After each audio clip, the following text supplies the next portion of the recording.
Sir, we're live na po. Okay. Ayan. Tanong po ito galing kay Michi Mimichi.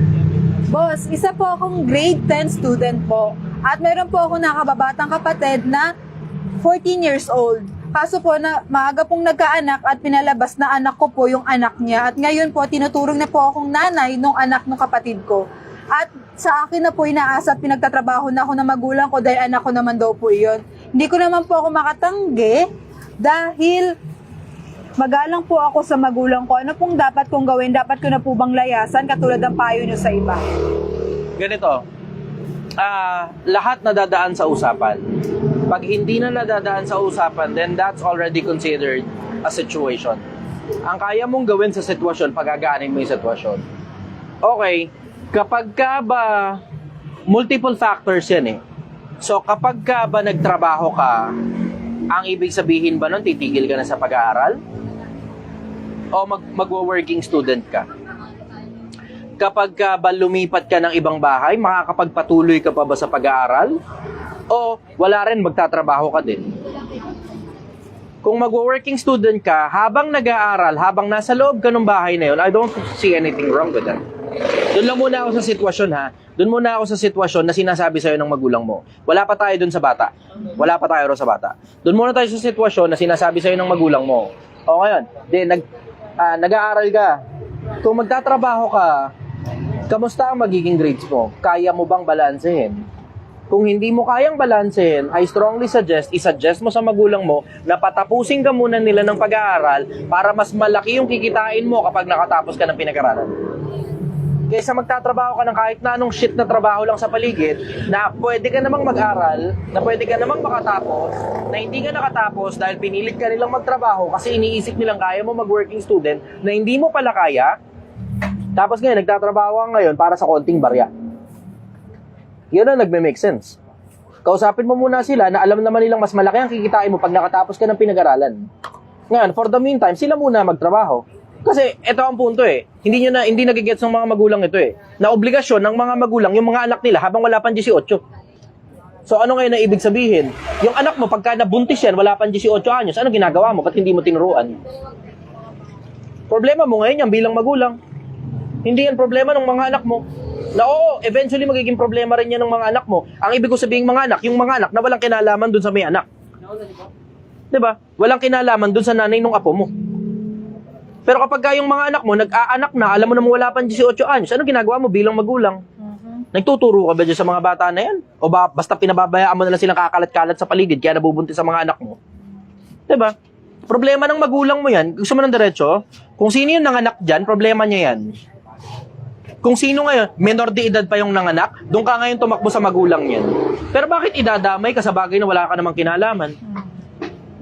Diba? May pahabol siyang sir, statement. Sige. Sabi niya, boss, lagi po kasi mababa grade ko simula nung nag-aaral ako.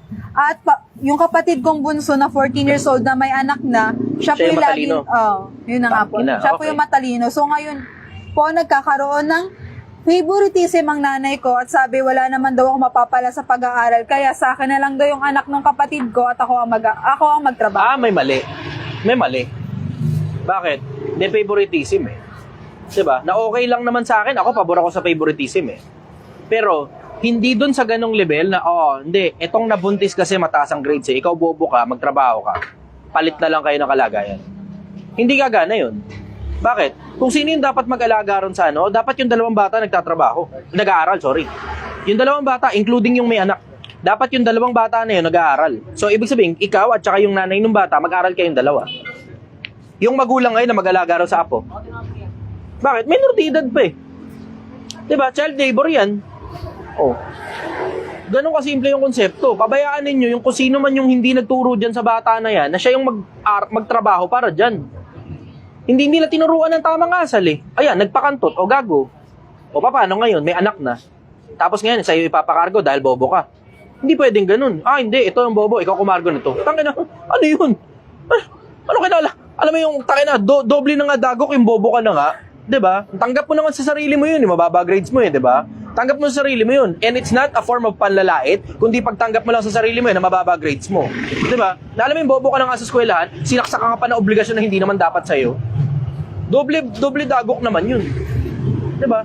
In the first place, kung alam ng magulang mo mababa pala mga grades mo, dapat pinatutor ka nila. Diba? Yun yung tama. Ipa-tutor ka. Hindi patigilin ka at pagtrabahuhin na kahit minor de edad ka pa. Check mo nga sa kanya, minor ka pa ba? Ilang taong ka na?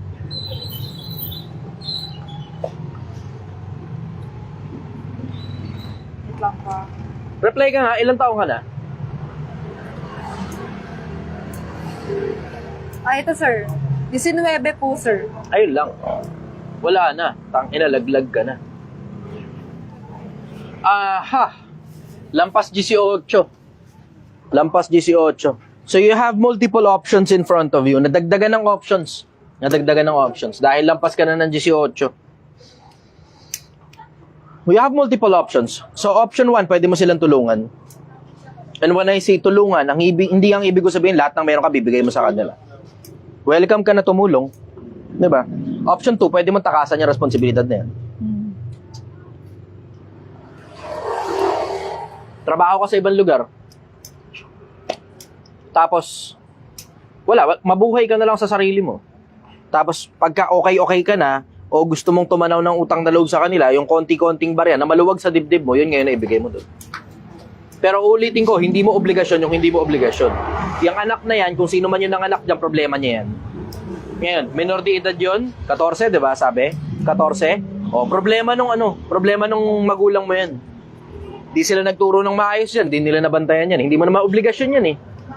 Di ba? Pwede kang tumulong. Ikaw ang mabuting tao dapat nun. Pero hindi dapat mangyari na pag hindi mo sila tinulungan, masamang tao ang labas mo. Hindi dapat mangyaring ganun. Mali yung ganung konsepto. So you have multiple options. Option 1, pwede ka dyan sa bahay na yan, trabaho ka habang nag-aaral. Option 2, pwede ka nang lumipat. Ilang iba. Tapos, yung parehas na option na yun, pwede mo silang tulungan. Pwede rin namang hindi. Pili ka na lang kung ano lalapat sa'yo. Pero kung ako yung nasa ganong sitwasyon, kausapin ko sila. Pasensya na po kayo, pero siguro maintindihan nyo naman. Oo, kahihiyan ng pamilya natin to. Willing akong pagtakpan ang pamilya natin dahil pamilya natin ito. Pero hindi nyo ko pwedeng puwersahin sa bagay na hindi ko obligasyon. In the first place, kayo po na mga magulang, yung may obligasyon sa mga anak ninyo, lalo na minor de edad siya. Pwede akong tumulong, pero hindi ko makakargo yung obligasyon na hindi naman sa akin. Dahil hindi nagme-make sense yun. Pwede mo sabihin, tumulong, oo, tutulong. At willing akong tumulong dahil pamilya ko kayo. Pero hindi ang ibig sabihin ng pagtulong ko, ako na ang kakaargo mismo ng lahat ng responsibilidad ng iba. Hindi pwede yun. Minor de edad, sa magulang ang kargo ng responsibilidad po ninyan, hindi sa kapatid.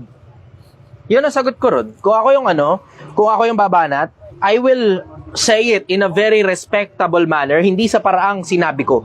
Pero yung paraang sinabi ko, kasi may mga nakikinig, I need viewers' attention on this. Importante yun eh. Importanteng maintindihan ng mga tao kung paano resolve ng mga problema. Na una, multiple factors yan. Una, lampas 18 anyos ka na. You are welcome to live your life of your own. Pangalawa, hindi mo responsibilidad yan. Pangatlo, menor de edad yung kapatid mo.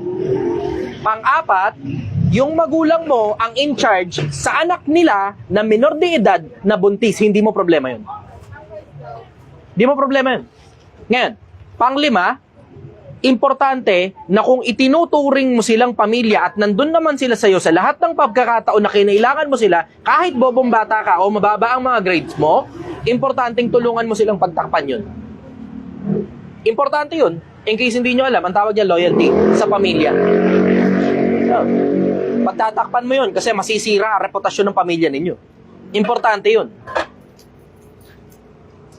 I have been in multiple situations na may kinalaman sa ganun. Importanteng pagtakpan yun. Hindi naman kasi pagsisinungaling yun eh. Technically di ba?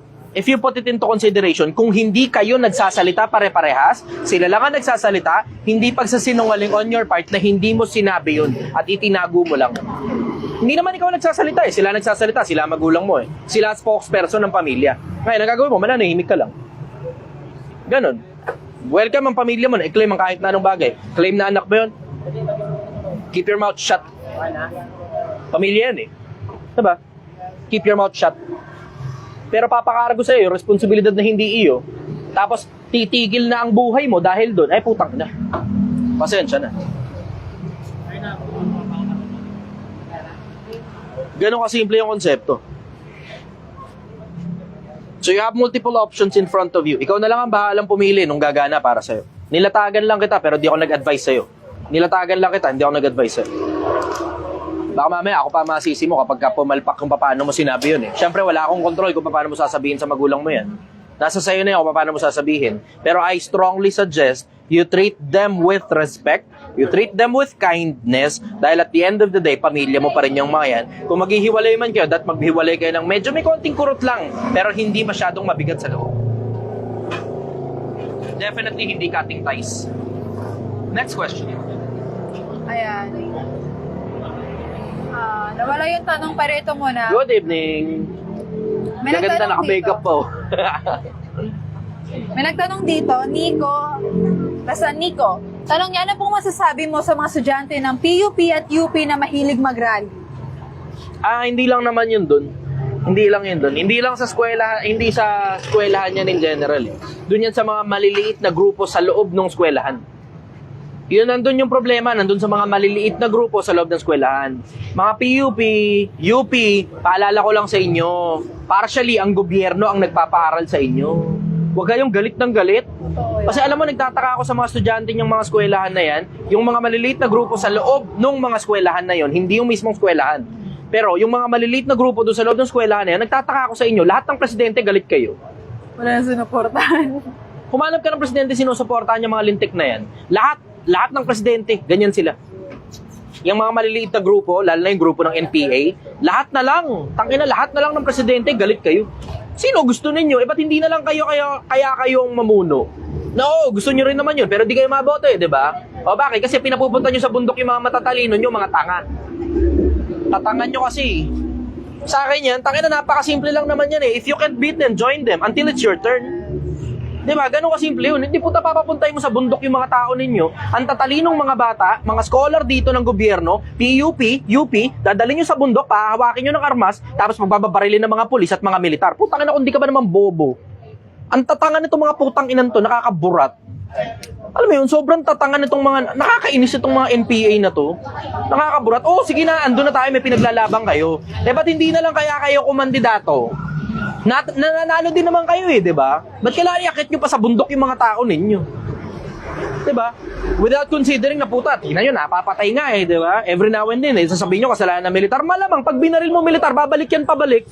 Babaril yan pabalik, kung di ka ba naman tanga. Di ba? Hindi naman gano'ng kakomplikado yung hindi naman gano'ng kakomplikado yung problema na yan di ba? Tigilan nyo kasi yung kakakit sa bundok. Dito kayo. Pumunta kayo kung saan andun civilized ang mga tao. Tsaka nyo ngayon ipaghartsadahan yung putang inang komunismo ninyo. Diba? Okay, yun ang muna ang sagot ko ron. Next question. Tanong po ito ni Jeffrey Mendez Mendoza. Bakit sa totoong buhay, mas maayos pa ang di gumagawa ng maayos kaysa gumagawa ng patas at mabuti? Hindi. Baka naiisip niya lang mas maraming pera.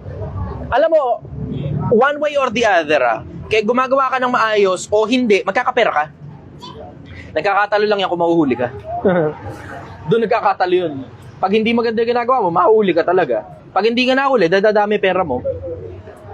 Ganon din naman ang konsepto kapag gumagawa ka ng maayos Diba? Na pag gumagawa ka ng maayos at tinalinuhan mo, papaldo ka. Pero pag hindi mo tinalinuhan, binubuhan mo, malulugi ka. Ay, tignan mo. Hindi naman masama itong ginagawa kong pagtitinda sa tabi ng kalsada. May permit nga galing sa barangay Diba? So, hindi masama yung ginagawa ko. Kanina magkausap pa kami ni Mayor. Wala naman kaming problema Yung Mayor dito sa Angono, wala kaming problema. Magkakwentuhan kami. Okay naman. Dinala ko doon ni Kagawad. Okay naman. Maligaya. Everybody happy. Maligaya kami. Wala kaming problema dito. Hindi naman masama yung ginagawa ko pero kumikita naman ako. Diba? Hindi nalulugi. Bakit? Hindi ako gumagastos para sa kapritsyo Tinatalino ako, tinatabaan ko utak ko Nakikita ninyo yung proseso kung paano ko ginagawa. Kaya nga sinabi ko sa inyo, Pilipinas, huwag ka nang gumawa ng masama, gumawa ka na lang ng mabuti. Pilipinas, sumabay ka na. Smooth! Suave! Ang inang yan. Sabi ni Jessica, sir, hindi ako makapag-concentrate sa sinasabi mo pag tinititigan kita. Ano ba, Jessica? Uy! Uy! Aray ko. Grabe ka naman, Jessica. Ba't ganyan ka? Punta ka nga dito. Tanong naman po ito galing kay Nix Jeremiah. Boss, payo naman po, paano makumbinsi ang magulang mo na huwag papasobra sa puhunan sa sugal or online sabong? Hindi mo sila makukumbinsi. Parang ano yan eh, paano makukumbinsi ang magulang ko wag na sila magyosi? They have to understand that they have to go through a journey of their own. You can help in convincing them, pero ikaw mismo kukumbinsi sa sarili nila, kukumbinsi sa kanila, mahirap yun. Mahirap yun. Suggestion ko, every now and then, paalala. Yun lang kaya mong gawin. Every now and then, magpaalala ka. Pero, hindi uubra na mamanduhan mo sila kasi nauna silang mabuhay. Pwede mong daanin sa puso. You are welcome. Baka sakaling gumana. If I may suggest a book, I will go for Loss of Human Nature and 33 Strategies of War by Robert Greene. Basahin mo yun para alam mo kung paano kumumbinsi ng tao. Isa pa, yung How to Win Friends and Influence People. How to Win Friends and Influence People.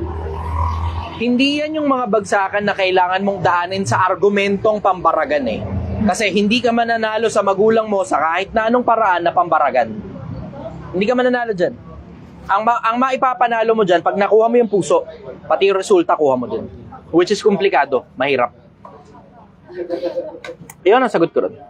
Next question. May bagong tula na naman na ginawa si Joel Moncada Estrera. Doon po sa Ongonan title.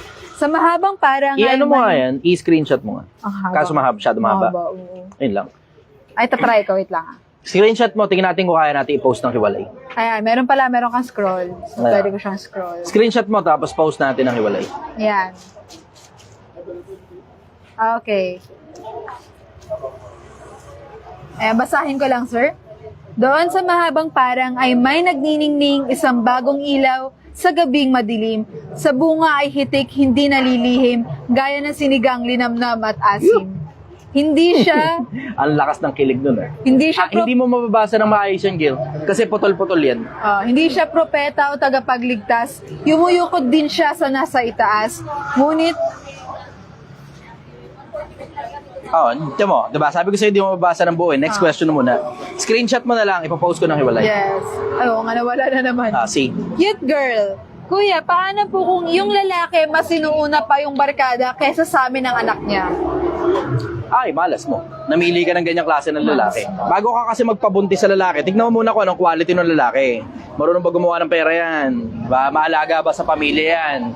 Etcetera, etcetera, etcetera. Tignan mo muna yung qualities ng lalaki. Okay, sabihin mo, para hindi ka magkaroon ng problemang ganyan, kasi susunod na magiging problema mo, paano po yun? Kasi mas importante pa po yung barkada kaysa sa pamilya. Eh wala, nagpabuntis ka sa bata eh. Isip bata talaga. Ano pa ine-expect mo nagpabuntis ka sa bata? Sabi mo, hindi naman na bata. Hindi, ang ibig ko sabihin, yung isip bata, yung priorities niya wala sa hulog. Panahong nagpamilya ka na, panahong nag-anak ka na, alaga, dali. Panahong nagpamilya ka na, panahong nag-anak ka na, dapat yun na yung priority. Thank you. Salamat, brother ha. Ayos. Ingat kayo ha. Dahan-dahan sa biyahe. Balik kayo, sama niyo yung mga tropa. Tuloy, sir. Panahon na nagpamilya ka na. Dapat yun yung priority. Pag magpapamilya ka na, hindi na ang priority barkada, hindi na ang priority yung dating pamilya mong nandun yung magulang mo. Oo, kasama sa priority yun. Kasama sa priority, pero hindi yun ang number one. Paano pag bata pa na nagkapamilya? Yun din yun eh. Same goes. Yun nga ang problema. Yan nga ang sinasabi ko sa inyo mga kabataan. Kung gusto mo ma-enjoy yung buhay nyo, wag muna kayo mag-anak, wag muna kayo mag-asawa. Diba? Para ma-enjoy mo yung buhay nyo. Kasi, alam mo, kahit kailan pwede mo na iputok sa loob eh. Diba? Kahit kailan pwede mo iputok sa loob, kahit kailan pwede mo ipaputok sa loob, kahit kailan pwede nyo gawin yan before 40 years old. Kasi, yung mga iba, nagme-menopause ng 40 eh. Somewhere close to sa 40 eh. Diba? Enjoy mo muna yung buhay. Ano man ay sa enjoy, kasama doon, ayusin mo muna finances mo, diba? Ayusin mo muna mindset mo, ayusin mo muna emotions mo, ayusin mo muna intelligence mo, ayusin mo muna relasyon mo sa Panginoon, tapos eventually someone will come along. Diba? Bahay at mga kayamanan ay minamana sa mga magulang, ngunit ang mabait na asawa galing sa Panginoon. Ayan. Sige, saglit lang ha. Nagkakagulo sila dito sa gilid. Okay. Pwede kita. Sige, ako lang. Oo, sige rito. Huwag kayong mahiya, puta. Nagpupunta na rin lang naman kayo rito.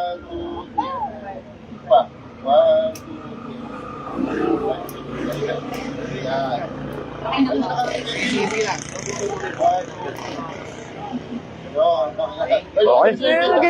Ayos, ang kit-kit nyo na. Ayos. Message lang kayo sa akin sa page, nagre-reply ako. Hindi naman. Wala, medyo mahirap eh. Dali, isa lang to. Obligation lang, mabilis lang to.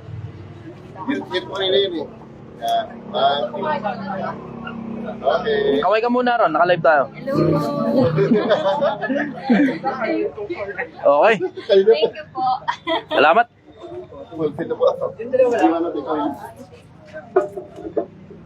Sige, go. Ayan. Tanong naman ito galing kay Stark Aldwin. Paano pag hindi marunong makinig sa tama? Wait lang, sorry. Nawala yung tanong. Pakiano na lang po, resend na lang, sorry, nawala yung tanong. Jesse Obongin Jr. Pwede, sige.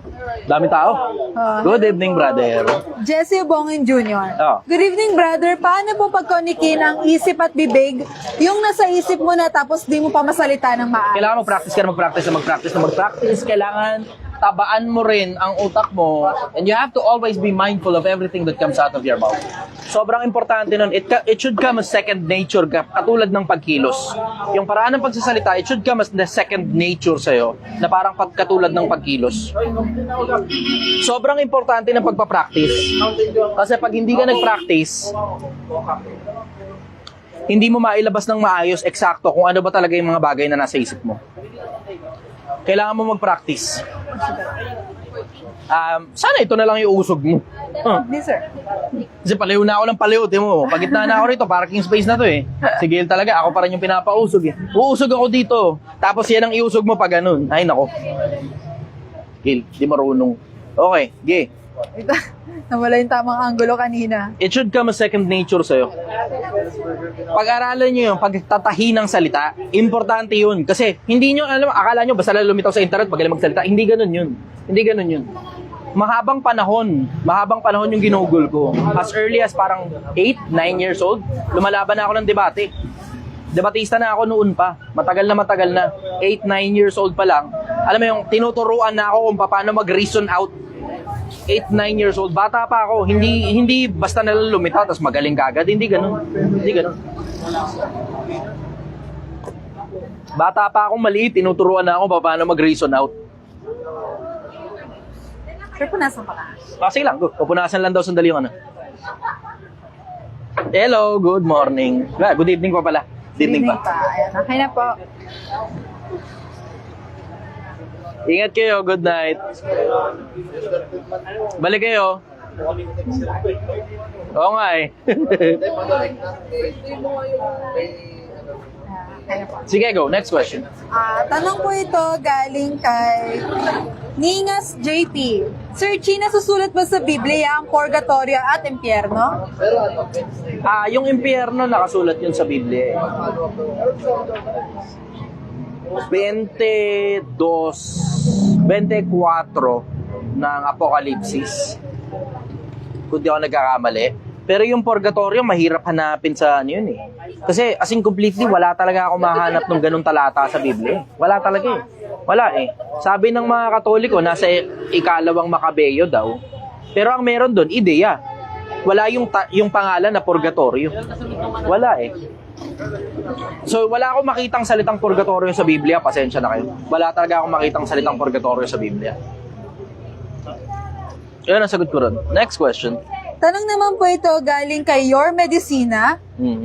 Sir, bakit ang hirap sa mga parents na makita yung mga mali nila, pero pag mga anak nila, todo ang pagalit? Kasi ang tawag doon sa kawikaang Ingles, you cannot teach an old dog new tricks. You cannot teach an old dog new tricks. Yung mga magulang, sa madalas na pagkakataon kasi, di naman naaamin yan sa mga pagkakamali. Maliban na lang kung kaya nila ituro sa mga anak nila yun. And the only way para maituro nila yun, dapat matuto rin silang umamin sa pagkakamali nila. O the best way rather.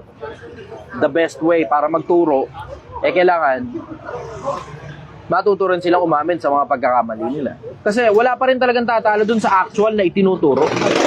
O theory. Theories are good. Pero mas effective ang actual. Kaya kita mo, katulad ito, di ba? Oh, type yes, Pilipinas, kung sumasabay ka na dun sa actual na nakikita mo mismo na nangyayari dito. Na nag-iipon papuntang 1 milyong piso. Type yes dun sa mga sumasabay na. Maintindihan ninyo, mas okay yung actual kaysa theory.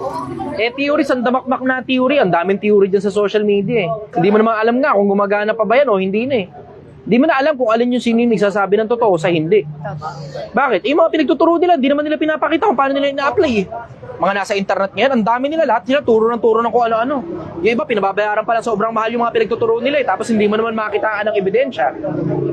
Nagumana yung mga pinagtuturo nila. Ilan na yung nag-yes? Sa TikTok, mayroon na tayong 45 yeses. Papalit ako? Sunod. Asan si Rex? Sa TikTok po may 45 yeses yan, tuloy-tuloy na. And sa, mas marami Facebook, dito sa Facebook. Yes, Okay, tamo. tuloy-tuloy yung yes. Naintindihan nyo Pilipinas, mas effective kasi talaga yung actual mismo. Kung ano yung nangyayari, yun yung sinasabayan mo. Nakikita mo eksakto kung ano yung dapat na mangyari. Versus yung mga turo lang ng turo. Takina, walang kamatayang katuturo, turo lang ng turo. Tapos pinababayaran pa na sobrang mahal yung mga tinuturo nila. 'Di ba? Mas effective yung actual. Pakita mo mismo actual kung paano ba talaga ginagawa. Ngayon, tungkol doon sa mga ganong klase ng magulang, wala Pagpatawad mo na lang sa kanila yun. At least they're trying. At least, kino-correct nila kayo. Ipagpasalamat mo na lang na may nagko-correct pa sa'yo. Kesa yung mundo pa mag-correct sa'yo, tapos nabash ka sa social media katulad ng nangyari doon sa mga nagdaan. Ngayon, tingnan nyo, hindi nyo na nga napapansin. Ngayon, may mga nagsusubok mag-rebrand Pagkatapos magyabang-yabangan sa social media, puta, nagre-rebrand na sila. Nire-reintroduce ngayon yung mismong tao. Napapailing ako Sabi ko, tangina talaga. Imbes humingi ng dispensa sa pagkakamali nilang nagyabang-yabangan, nagpakamata pobre ng lait ng mga kapwa-tao, imbes humingi ng dispensa, ang ginawa, nag-rebrand. Tapos ngayon pinalalabas na mabuting tao. Ano ba akala mo sa mga viewers, tanga? Nanonood yung mga yan. Tapos tignan mo, punong-puno ng laughing emoticon. Nakita ko tinitignan ko pinapanood ko kung paano nangyayari, paano ginagawa nila sa mga brands nila Pagkatapos sila magyabang-yabangan, di ba? Pagkatapos sila magpaka-arrogante sa social media, pagkatapos sila magpakamata pobre, pagkatapos nila laitin yung mga mahihirap. Pagkatapos nila laitin yung mga mahihirap, ngayon nagre-rebrand ang mga putang ina. Bakit? Wala nang mahirap na gustong bumili pa ng produkto nila Gago. Nakalimutan nila na ang market nila mahihirap. Yung mga mayayaman, hindi bumibili niya mga putang inang pinagbebenta niyo, mga ulol. Yung market ninyo, niyabangan ninyo, nabuwisit ngayon sa inyo, ayaw na ngayon bumili. Tapos ngayon, re-rebrand nyo ang sarili nyo. Palalabasin nyo, mabuting tao kayo. Hindi na, nakita na ng mga tao yung kaululan ninyo. Nakakadiring mga tao kayo. Pagkatapos yung laitin yung audience nyo. Pagkatapos yung pagmukain silang mahirap. Mahirap na nga Pinambukaan nyo pa, sinampal nyo pa sila ng kahirapan. Kadiri ang putang. Bobo. Parang na-double dead ka dun Ha? Na-double dead ka dun. Oo. Alam mo, magiging curious lang talaga sa'yo mga tao. Sandaling panahon. Bakit? Ang yabang mo Diba? Ang arugante mo Mata pobre ka Diba? Sandaling panahon, magiging curious sa'yo mga tao. Tapos tignan mo, pagkatapos nun, pag sinira mo na yung pangalan mo, irrelevant ka na. Oo, makakakuha ka pa rin ng views. Views na lang makukuha mo. Hanggang views ka na lang. Bakit? Dahil sa curiosity at sa inis sa'yo ng mga tao. Dahil naiinis sa'yo, tao. Kaya ka nagkakaroon ng views. Pero hindi mo na mako-convert yan papuntang sales, tanga. Ngayon, tignan mo. Iba na ngayon ng programa. Iba na. Dati, consumer. Ngayon, hindi na consumer yung target nila. Ang target na, hindi na. Angat na ng konti sa consumer. Bakit? Wala nang consumer na gustong tumangkilik Ang target na nila, mas malalaki na rin sa mga consumer. Eh, sino pang tanga magtitiwala sa'yo pagkatapos mo matapobrehin yung mga mahirap? Gago. Sabi ko na talaga darating yung panahon na yun eh. Darating yung panahon na ang mga audience magiging matalino, hindi na nila sinusubscribean, hindi na sila bumibili ng mga produkto ng mga taong arugante at mayayabang. Hindi na sila bumibili ng produkto ng mga yun. Bakit? Nakita na nila epekto eh. Biro mo, yung atensyon na ibinigay mo dun sa tao na yun, dating putang inang napakababang tao, ordinaryong tao lang. Tapos biglang putang ina, nung ito na ngayon, biglang bumibili na sa kanya mga tao, dahil sa curiosity, putang ina, biglang nagyabang, sinampal ka ng kahirapan. Pinakita ngayon sa'yo kung gaano ka kahirap. Tang ina. Samantalang yung mga pinagpapakita ng mga putang ina, hindi naman puro totoo. Puro hindi totoo eh. Ang dami nila, mga networker, mga social media influencer, mga motivational speaker. Ang dami niyang mga yan. Ang dami nila. Tingnan mo, nagbibigay sila pangalan, no? See? Tamo? Nakikilala na ng mga publiko kung sino yung mga ganyan. Nakikilala na ng publiko kung sino yung mga yan. Re-rebrand pa. Re-rebrand. Tangina. Nung una, suit. Tangina, paglipas na ilang panahon, naka-short na eh. Ay, pilit nila ibabaron sa babae.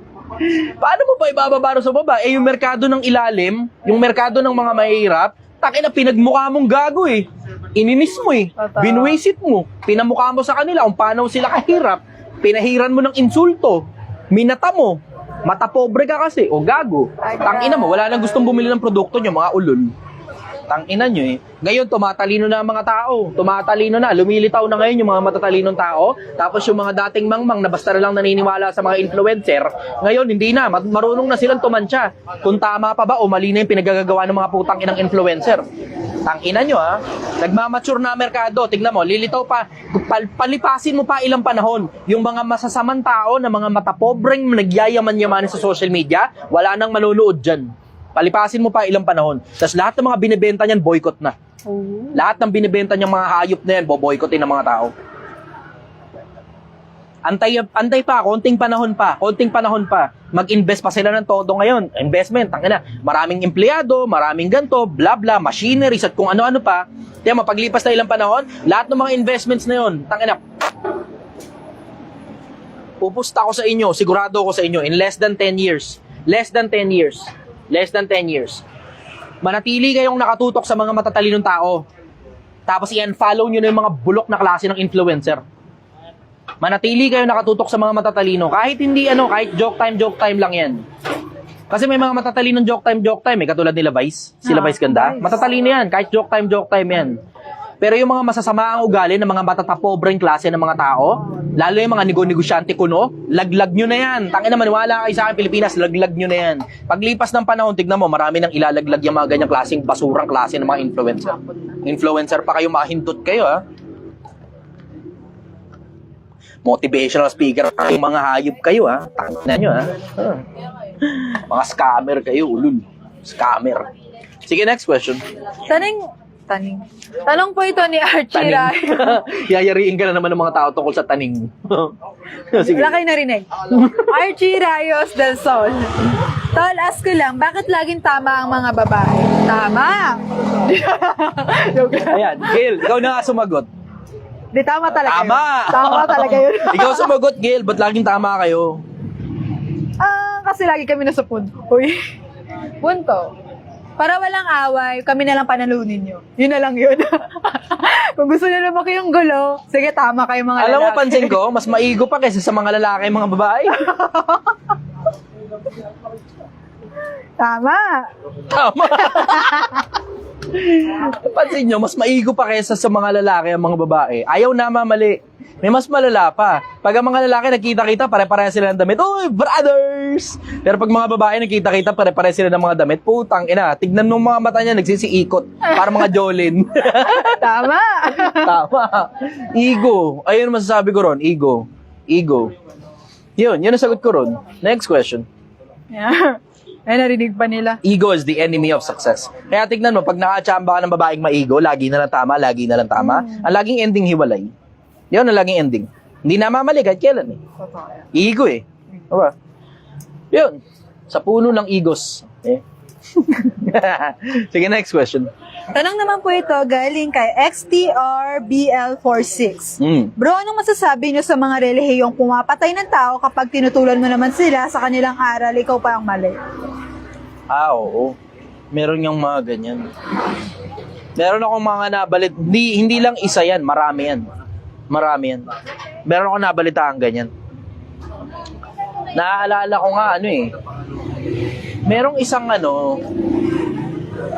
malamang kilala nyo, hindi, sa mga Facebook ito, sa Facebook ito. Merong isang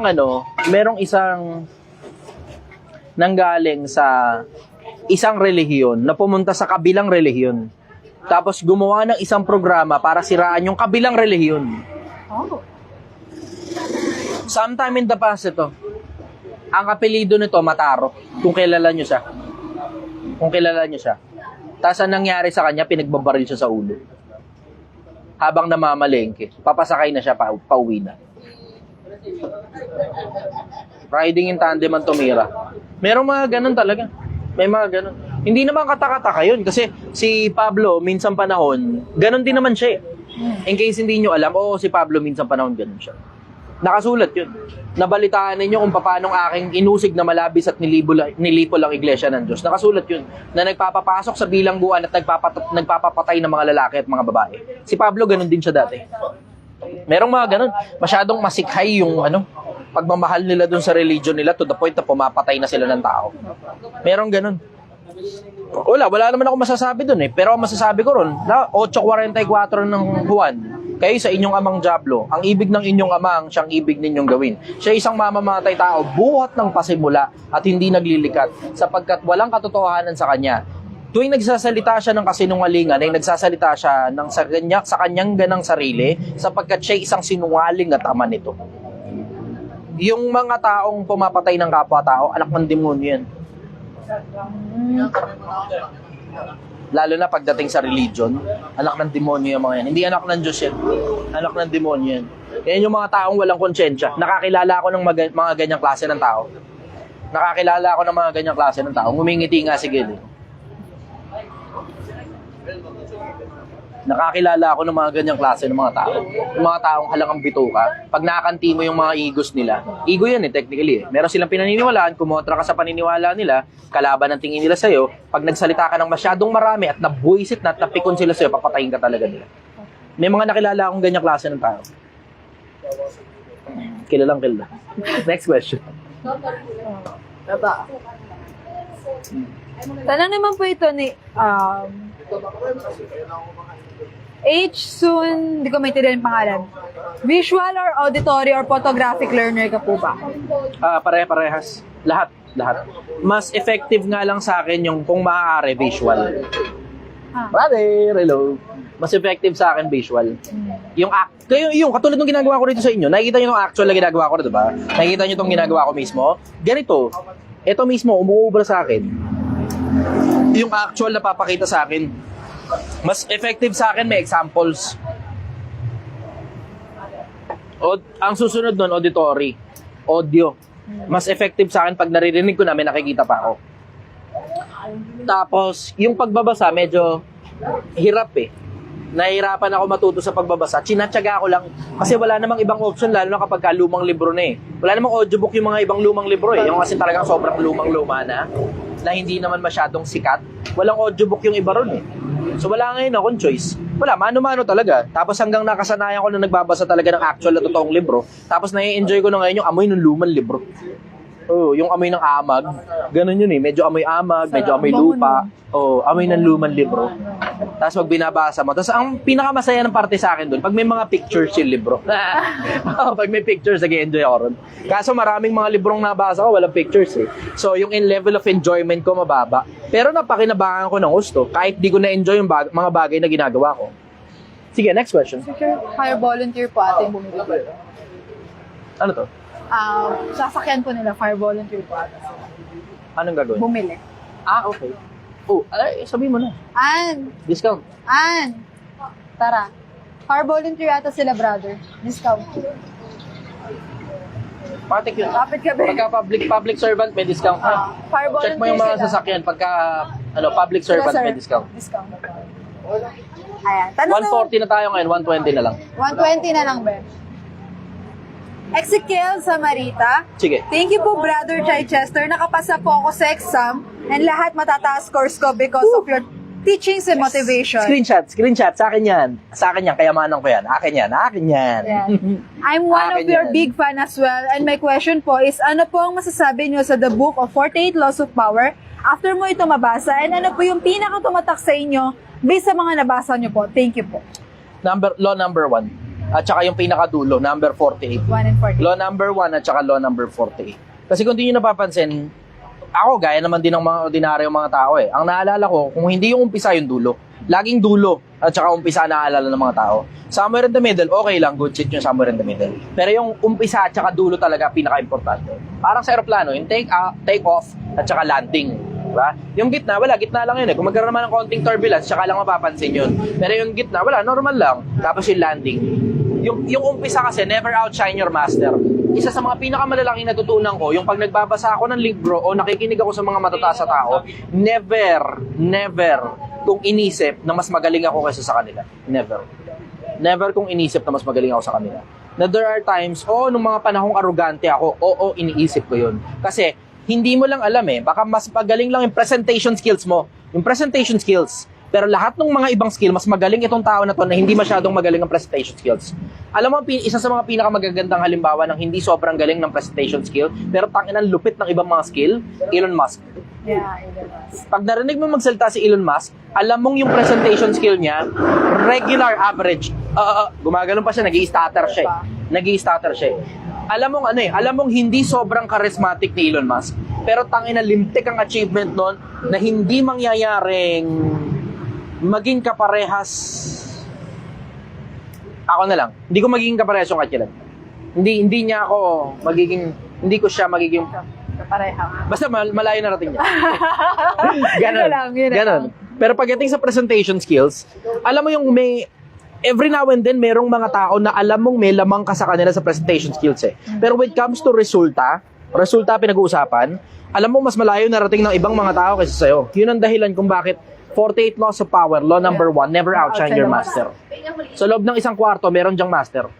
Never outshine your master. Oo, sige, hindi mo master yun. Pero it will be best kung komportable sila sa pagiging master nila, na sila yung pakiramdam nila na above sa'yo kesa ikaw yung pakiramdam nilang above sa kanila.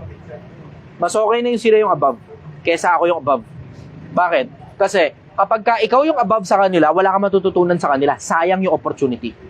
Pero pag sila yung above, okay na eh, di ba? You have your credentials. Parang tulad sa akin, I have my credentials. Pero mas gusto kong matuto galing sa iba pang mga tao kesa ibulalas sa kanila kung gaano kataba ang utak ng isang Chichester. Hindi na importante yun eh. Hindi importante yun. Hindi importante na sa akin yung ego na kailangan ako ang pinakamatalino sa isang kwarto. Hindi importante sa akin yun. Sa inyo, oo, baka importante sa akin na maging mas matalino ako kaysa sa inyo para matuto kayo. Pero kapag ako naman, when it's my turn to listen, nakikinig talaga ako ng gusto. Nakikinig ako ng gusto. Sa pakikinig, malayo mararating mo. Sa pagsasalita, nilalabas mo lang lahat ng bagay na alam mo, wala ka matututunan bago. Law number 1. Law number 48, assume formlessness. Like water. Hindi, may sabi ng Be Like Water si Bruce Lee. Wala yun dun sa 48 Laws of Power. May sabi ng Be Like Water para si Bruce Lee. Si Bruce Lee may sabi nun, Be Like Water. Assume formlessness. Sobrang importante na hindi ka madaling mabasa ng mga tao. Tingnan mo, may mga tao nag-a-assume wala talaga akong pera. May mga tao naman nag-a-assume bilyonaryo daw ako. May mga tao nag-a-assume milyonaryo daw ako. May mga tao naman nag-a-assume tausanero lang ako. Ganun. Hindi nila alam kung ano ba talaga totoo eh. Hindi nila alam kung ano ba talaga totoo. Tapos may mga tao nag-a-assume matalino daw ako. May mga tao nag-a-assume mangmang ako. May mga tao nag-a-assume nakatira ako sa mansyon. May mga tao naman nag-a-assume nakatira ako sa kung saan man. May mga tao nag-a-assume malaki negosyo ko. May mga tao nag-a-assume ito lang negosyo ko. Hindi mo ako kilala. You don't know jack shit about me. 41, number 1 at saka 48. Importanteng hindi ka basa ng tao eh. Bakit? Kasi kapag basang-basa ka na ng mga tao, too much familiarity breeds contempt. Too much familiarity breeds contempt. Mawawala respeto sa'yo ng mga tao kapag basang-basa ka nila. Sige, next question. Tanong naman po ito ni Lulu Gabi-Gabi. Ay, basa ko na maayos. Okay.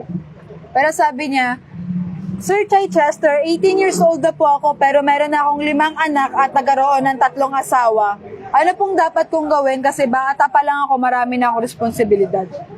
Galingan mo sa buhay kasi wala ka namang choice kundi ayusin yung mga responsibilidad mo. Ginusto mo yan. Ginusto mo yan. I strongly suggest, galingan mo na lang sa buhay. Wala ka naman eh. There's no other way to go about it. Ano ibang paraan? Magtatamad-tamaran ka? Galingan mo sa buhay. Tabaan mo utak mo. Maging responsable kang magulang sa mga anak mo. Kasi at the end of the day, gagayahin ka ng anak mo. Kung ano yung nakikita nila, yun yung kinokopya nila. Ikaw yung dapat nahuwaran ng anak mo. 5 anak mo, supposed to be dapat bawat isa dyan may personal touch ka. Yan ang trouble kapag masyado kang maraming anak sa maraming iba-ibang mga babae, mas masakit sa ulo. Ang hirap pag samasamahin yan sa isang bahay. Ang hirap pag samasamahin yan sa isang bahay. Diyan ako, diyan, kahit papaano, diyan ma-appreciate mo si Bugoy pag sama-sama niya sa isang bahay. Diyan ma-appreciate mo si Bugoy. Yan nga lang, wala pang anak yata yun. Wala pang anak yun. Pero sa ganung pagkakataon, ma-appreciate mo siya na papagsama niya. Ganyan nga lang, masakit nga lang talaga sa ulo. Tignan mo, sumasakit ang ulo mo, di ba? O, ganyan na magiging epekto pag sumunod kayo kay Bugoy. Ganyan na magiging epekto pag sumunod kayo kay Bugoy. Next question. Tanong naman po ito galing kay David Legaspina Naldor. Brother, good evening po. Ask ko lang po, saan po nanggaling ang kasalanan noong wala pang tao kung iyong mararapati? Sa isip. Puso. Sa puso. Kasi sa puso nanggagaling ang lahat ng mga masasamang haka. Sa puso nanggagaling. Merong ganong isang talata eh. Sa kasaganaan ng puso nagsasalita ang bibig. Sa puso nanggagaling lahat ng masasamang haka. Sa puso galing. Yung paglabag sa utos. Yun yung ibig sabihin ng kasalanan eh, paglabag. Merong utos na inilabas, kumontra ka dun sa utos. Sinalangsang mo yung utos. Doon ang galing yun sa puso. Hindi mo na ako didetalye. Para leave something to the imagination. Sige, next question. Rules of seduction. Sabi nga ng Victoria's Secret. Sometimes what you put on is more sexier than what you take off. Oh! Yeah. Next question. Sige. Your Medicina, tanong niya po, Boss, ano pong masasabi mo sa mga taong gumagawa ng storya para lang mapansin ng iba at sumikat? Nagme-make sense naman yun. Okay lang naman yun. Gumagawa ng istorya. As long as hindi ka nakakasira at nakakatapak ng kapwa-tao. Parang meron akong pinapanood na Meron akong pinapanood na ganyang series sa Facebook. Although hindi nagme-make sense yun, pero form of entertainment lang. SC Project. Parang SC Project yata yun. Yung parang tungkol sa mga hali-halimaw, tapos bawat isa may code yung mga pangalan nila. Hindi mo alam yun, hindi masyadong sikat yung page na yun eh. Well, medyo sikat yung page na yun, pero hindi nga lang dito sa Pilipinas, sa ibang bansa eh. Parang sa Amerika yata ginagawa yun. Yung SC Project, parang tambucho yata.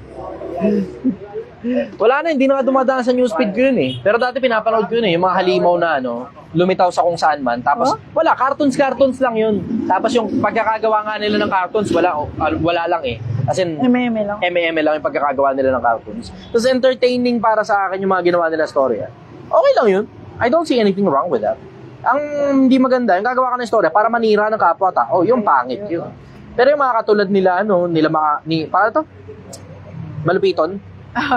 Yung butangin mga storya, ginagawa lang talaga nila yun. Sila lang gumagawa ng mga skits na yun. Okay lang naman, ayos lang naman. Entertainment, okay lang yun as a form of entertainment.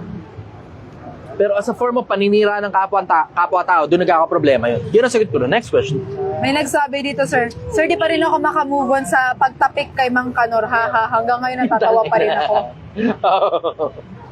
Si Mang Kanor. Sa akin na solid talaga yung si Mang Kanor. May dalang kanin. Ayos. Wala, nag-mix ako sir. Okay lang yan. Oh. Nakita ko si Idol. May dalang kanin. Nakakatawa naman. In case hindi nyo alam, pwede po kayo magdala ng kanin dito. Trip-trip lang naman to. Hindi naman to katulad ng parang SM. Di ba may dalang rice May dalang rice cooker. Taka na nakaraan, meron dito po may dalang rice cooker. Kahit ano pwede rito. Basta wag lang kayo magmamahoy. Sige, pwede rin kayo magmahoy. Nasa harap lang tayo ng barangay. Diretso na lang kayo. Kahit ano pwede dito. Dala kayo ulam dito, ganon. Picnic kayo dito. Okay lang, kahit di kayo bumili, okay lang. Marami lang tayo pupunta, maligaya na ako Paano siya nagtayo ng tent dito, no? Kung papayagan ka pa naman ng barangay, sino naman ako para tumutol? Kalsada naman ito free for all, di ba? Free for all. Yung iba pumunta rito, may dala silang kanin, may dala silang ulam, ganon. Bibili lang ng sinigang dito. Yung iba, hindi mo ibili, kasi dito lang talaga kumakain Okay lang, happy naman ako. Naipagguntuhan ako sa kanila, happy naman din sila. Everybody happy lang. Masaya yun, pag ang dami mo nakikita ng tao na pumupunta ron sa lugar mo, tapos yan ang dahilan ba't sila pumunta ron kasi gusto ka lang nilang makita. Tapos wala silang pambiling pagkain, okay lang, walang problema sa akin yun. Ako pa magpapapicture sa'yo. Sige, go. Ha? Di ba naiiya Sige, go, next question. Tanong po ito ni Mrs. Lu. Boss, meron po akong ovarian cancer at malapit na akong mamatay. Gusto magkaanak ng asawa ko kaya pinayagan ko siyang magbuntis ng ibang babae pero ang kondisyon po ay hindi niya mamahalin yung babae na yun. Kaso ngayon po, Sir Chichester, mahal niya na po yung babae at nagsasama na po silang dalawa. Ano pong dapat kong gawin? Hindi ang purpose ng buhay ng tao mag-anak o mag-asawa. Hindi yun ang purpose ng buhay ng tao. Kung ako hindi kita advisean. Kasi sino naman ako para mag-advise sa'yo. Pero ang sasabihin ko Pahabo lang, mamamatay na daw kasi siya. Oo nga. Alam ko yun. Sasabihin ko sa'yo ganito. Kung ako, yung nandun sa ganong sitwasyon, na meron akong ovarian cancer at mamamatay na ako, I will spend the rest of my life knowing who the creator is, and I will go full speed ahead on the aftermath.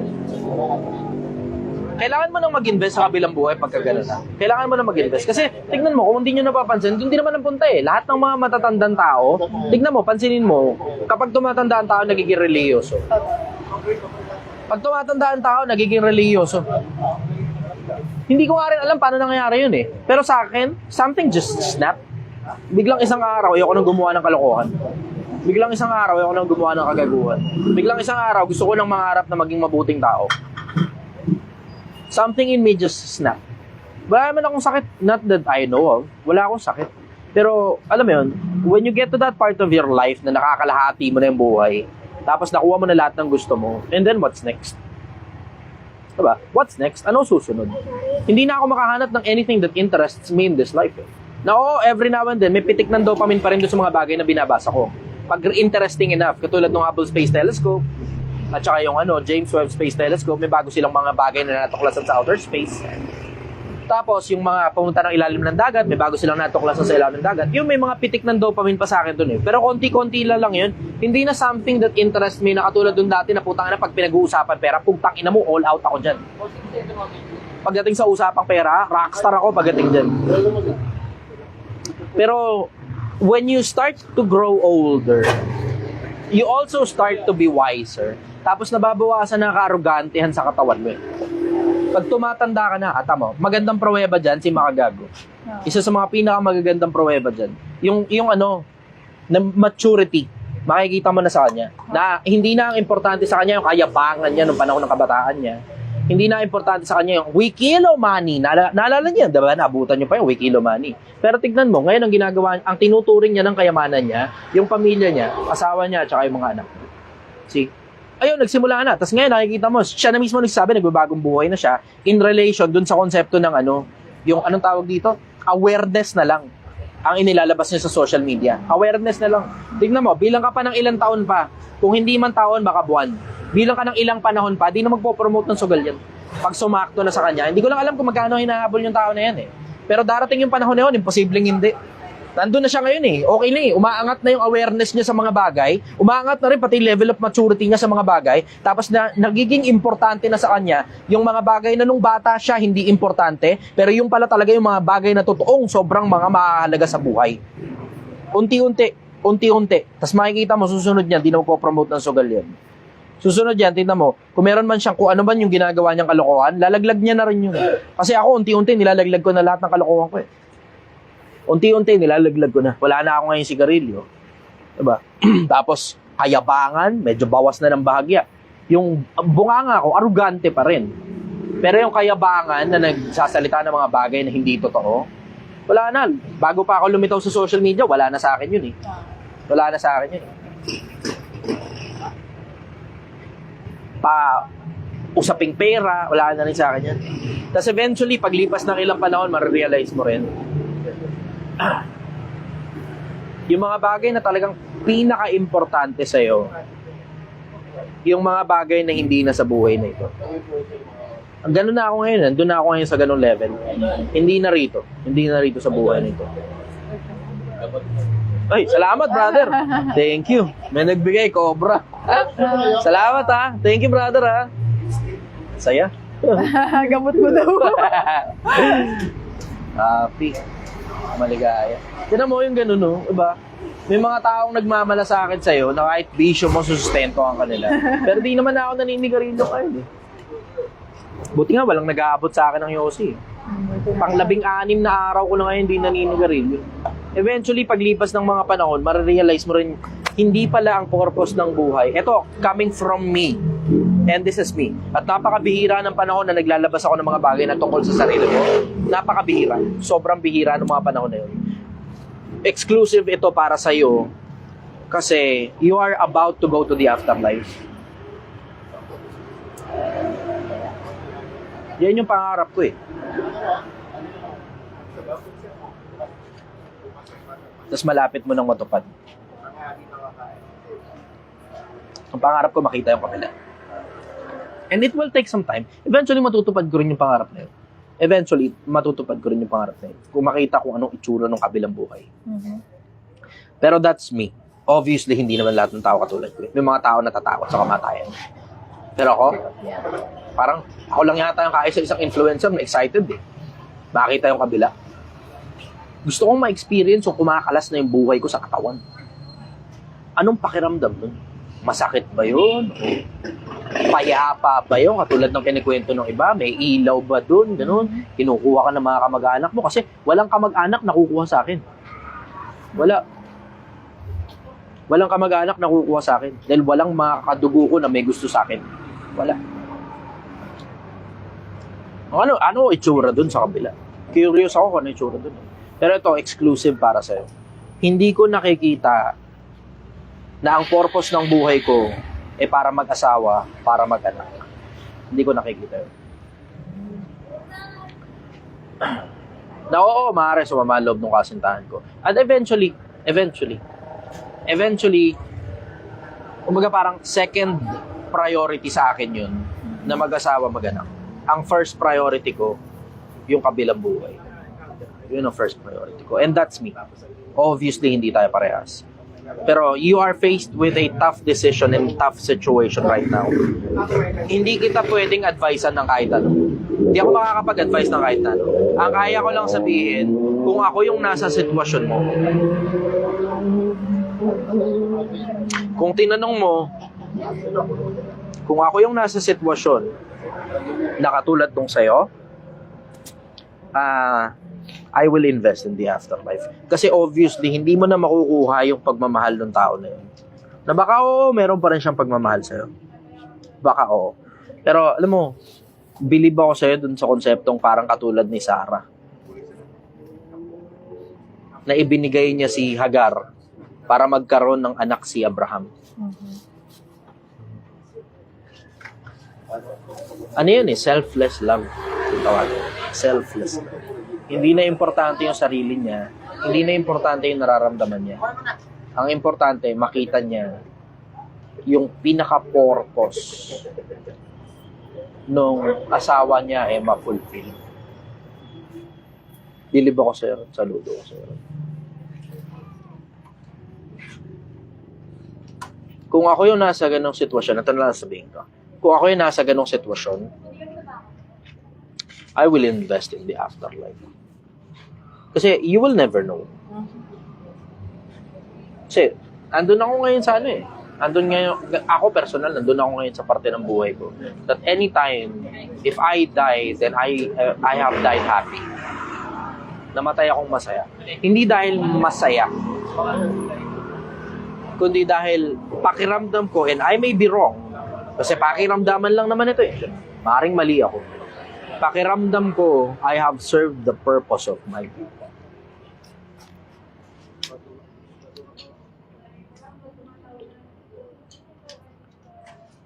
Pakiramdam ko, I have served the purpose of my being. Na inulak ko yung kapwa ko. Nagbagong buhay ako. Tapos ngayon, nakakatulong na ako sa maraming tao.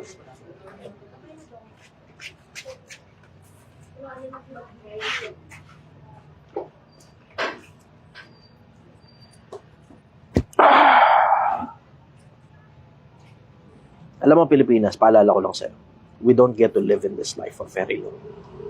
Saglit lang ang buhay.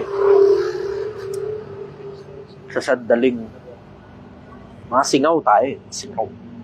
Sa sandaling panahon lumilitaw, pagdakay napapawi.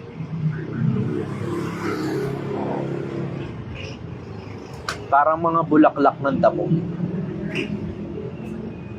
Sobrang dami sa isang parang. Tapos paglipas ng ilang panahon, isa-isa nang napaparap. Ganun ang buhay ng tao. We don't get to live in this life for very long. We don't get to stay in this world, inside your family for very long. Things can happen, unforeseen circumstances. And I strongly suggest, and this is not a prescription, it's just a suggestion, and I want to send this to you for as strong as possible. Invest in the afterlife. Hindi natin alam kung ano meron doon. Baka merong Diyos, baka wala. Pero it's always best to be safe than sorry.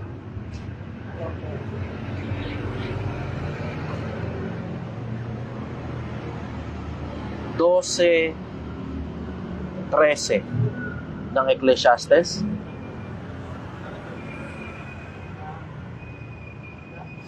Ito ang wakas ng lahat ng mga bagay.